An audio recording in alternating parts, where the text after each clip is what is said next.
And I imagine some of our listeners will hear that they're going to feel maybe some things that I feel. I find that there's warning bells going off in my head, even if I don't believe things anymore about what I was taught when I was young. An example of that is, I'm sure you know Dr. James Dobson. So we grew up with him, right? As like, he's the good one and we should follow him and he's all the focus on the family. The thing is that he warned us against like, progressive books.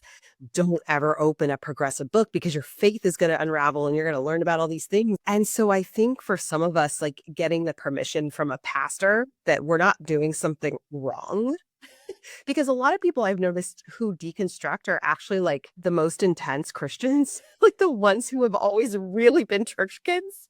So can you speak a little bit to that about, Christians who are maybe still in evangelical spaces who are just feeling a little bit of like, I'm just trying to be a Christian here. I'm in an evangelical church, but something doesn't feel good, but I know I was told I can't, go over here and look at all this stuff. This is, that's of the devil.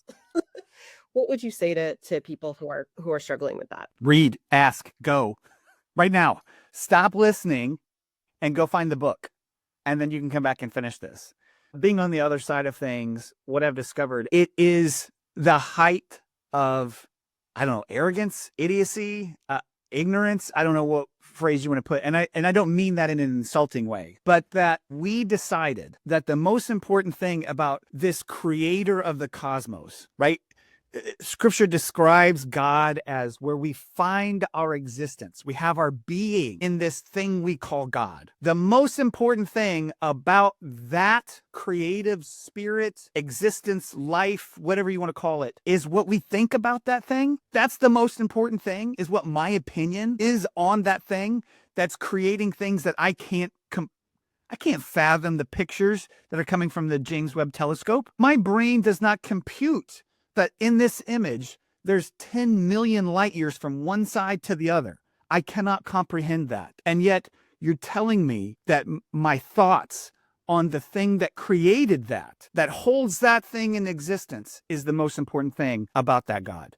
That's lunacy. That's absolute lunacy to me. If God is as big as we say God is, then no question is out of bounds. Did Jesus not say, seek and you will find, ask and you will receive? Right? And then he also said, who's going to lead us into all truth? Not the Bible, the Spirit.